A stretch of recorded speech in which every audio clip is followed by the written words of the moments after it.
Alright, welcome back traders. So in today's video, I'm going to dive into exciting world of ES futures trading. It's specifically geared to setups for the intraday trading. So we'll look to hold our trades a little longer for a little bit more profit and sneak away a little bit from the scalping tutorial videos that I've been posting.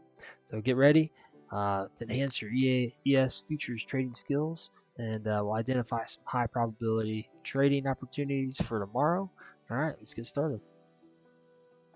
So understanding ES futures and the key areas, you need to understand what ES is. So if you don't have a broker set up to trade ES, you can use the same setup because it mimics the S&P 500. So ticker symbol SPX.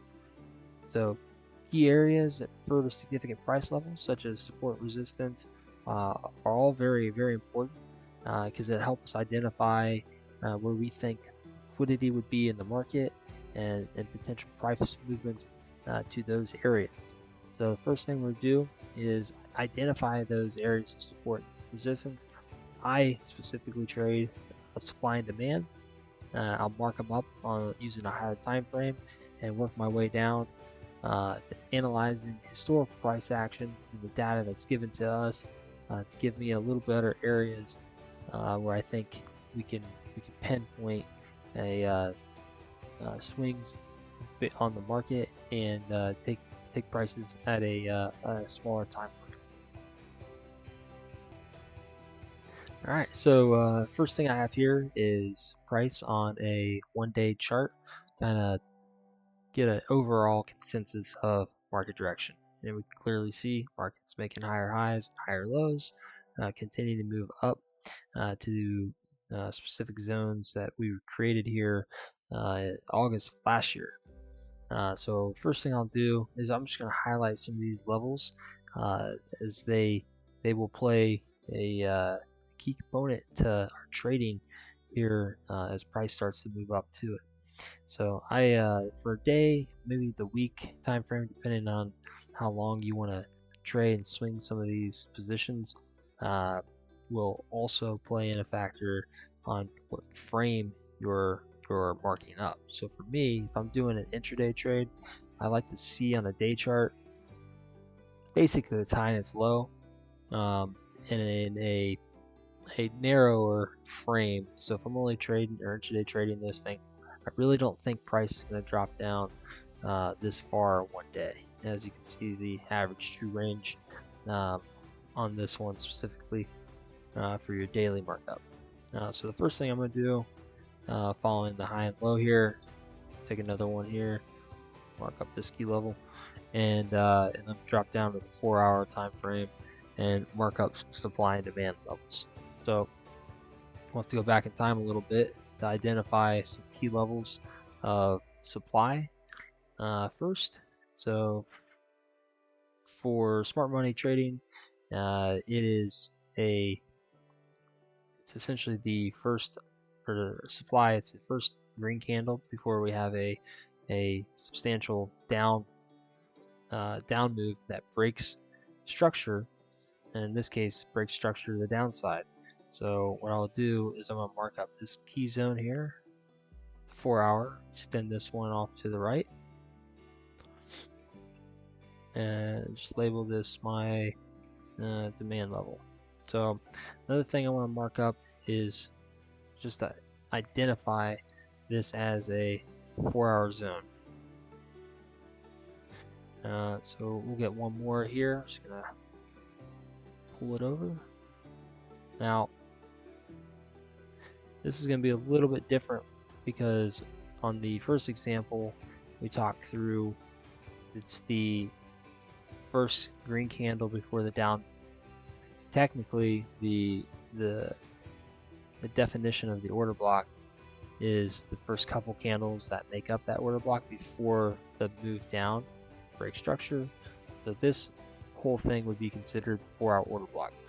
Now I'm going to put my line on that first green candle, so I know if price comes up to that level, I know that is the last significant bullish move on a 4-hour time frame before we pushed lower. All right, so we'll move over to demand. I'm just going to take a couple zones from the higher time frames. All right, and it's just the inverse here, right? So we want to take the first red candle before we have a significant move up. So buyer's demand. Make sure that one's highlighted as 4 hour. All right, and I'm going to keep that there, as I would anticipate price not having a 100-point swing, especially on ES. All right, and because we have already come into this level, once we've cut through it, it should be invalidated. So I'm going to mark just the top side of this level here, adjust this just a bit. So this will be my buy side, 4 hour. And then I can get rid of this little red box.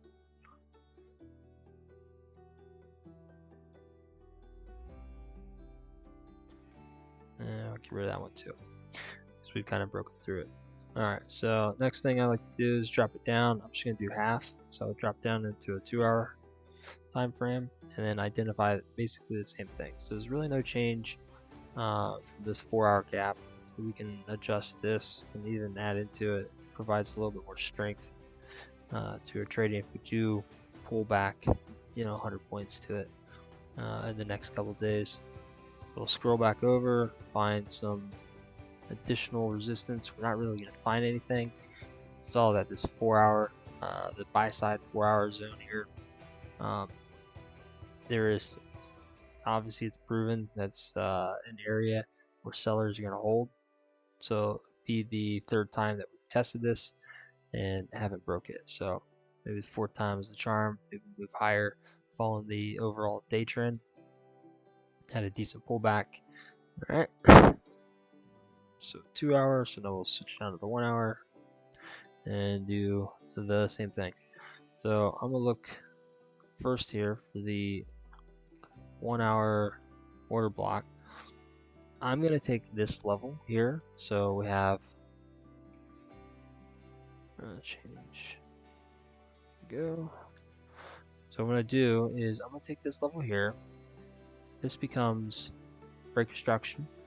When we have that break of structure happens here, back in time, and identify this down move as a 1 hour block.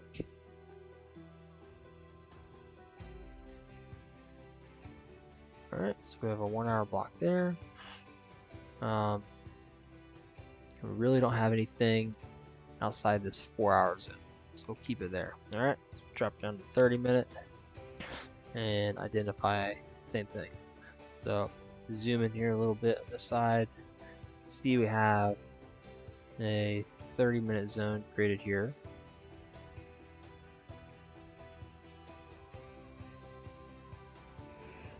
Alright, I'm going to move that down and move it down to this candle here, because it's the first bearish candle before we have that up move. Alright, so we have a 30-minute clocked out. Really don't see too much resistance other than this level here, which was just a liquidity sweep from here. So we'll mark out liquidity sweep. And this would be our, change this one, change this to Chach. So really eyeballing first candle here. That'll likely be tied in with a 15-minute time frame. So let's just do that. Scale into the 15-minute. Add that in here. Label that one. It's gonna be a little tied up. I think when you zoom in a little better, we'll start seeing it. A little bit of consolidation here for a breakout. So what I'll do is I'm gonna mark up this level.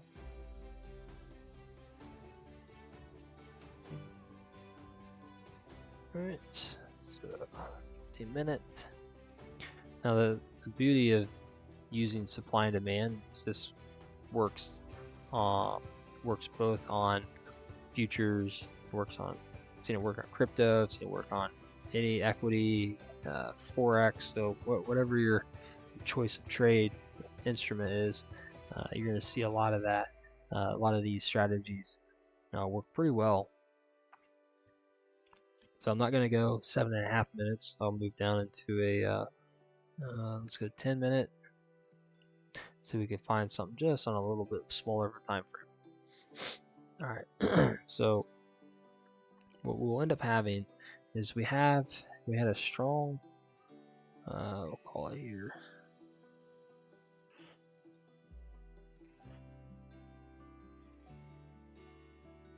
All right, so I'm just gonna mark this. It's not a key zone, but it is a level that sellers have been holding price. So I'm just gonna adjust this a little bit. Make it a different color. So I'm kind of watching this. So if we were able, so price, you'll see price do a couple things here. We got something similar down in here, so we're rolling into a this balance zone here. So change this up just a tip, just a bit here. See price kind of respecting these zones.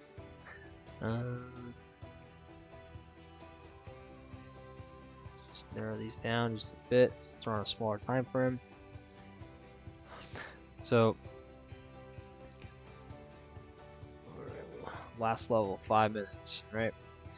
So 5 minute time frame is going to give us some levels where we know we can identify some liquidity. So if you're not using Bookmap, depth of market, level 2, you're just doing straight price action off the chart, we know that there's a lot of liquidity below 42.88 and there's a lot of liquidity above 42.95. So you can imagine throughout the rest of the evening here that price will range between these two levels until we have a breakout. Now, I'm not Nostradamus or anything, but if you can imagine how the markets work, we're gonna see levels above and below get taken out before we test some of these other key areas. So obviously we haven't been up here yet in the 4 hour. I assume if we had enough strength to push up in this level, buyers are going to need some liquidity to actually make that happen. So in order for that to happen, is we're going to see price do its thing all up in here until we get a breach of this liquidity, and it's going to be a strong push to capture some of the leftover liquidity off these levels. Now, it doesn't mean that price won't continue through and find a smaller time frame order block, which I would imagine would be somewhere in this level. So if we're watching price, we can anticipate price to pull back either to the sell side liquidity just beneath this balance zone. That would be the less aggressive approach as we sweep down into these levels before we make a large move higher, pull back, test, pull back, test, test. So this is a structure that we've seen many times on the charts, but it's a simple strategy. You get balance, you get a breakout, sweeps liquidity, and then we need to see price continue to basically reject the level, make a pretty substantial move higher, and then pull back to fill an imbalanced level. So some of the key levels I'm going to be watching out for tomorrow is really any breakout above or below I'd like to see a breakout below the sell side liquidity first, and I really want to see price dive down into this level here. All right, and part of my trading plan is to not jump in. Let me see if I can get this. Not jump in as price is coming down. I want to be buying on this side of the V. I want to be buying on this side of the V. More specifically, price pulls back into my fair value gap, wherever that may be. I'm not saying it's going to be between 42.89 and 42.87, but the idea behind this is I do not want to take a trade when price is going down. I need confirmation. Right, so that's how we mitigate our risk. You know, if you're looking for a long position, you're entering here. You know you got support lower because price has already rejected the sell side here, which is really, it's just sell side liquidity. Sweep, break structure. We have identified. We have alerts set on the charts, and we have a nice push up out of the market. But this would be our plan: is to trade something ideally in here. So looking at 1 to 3, 58 ticks on EAS for potential intraday swing. So you can pause the video here. You can set your alerts kind of the same area that I have it set. And if you're part of the Discord community, you get live call outs when I enter into this trade. And as this trade starts to develop either in favor or against us, I'll also give out call outs on what I'm doing, how I'm scaling out, what TP levels I'm taking, and so forth. So hope this video helps identify some of the areas that I'll be watching for tomorrow. But this is the setup as we go as well.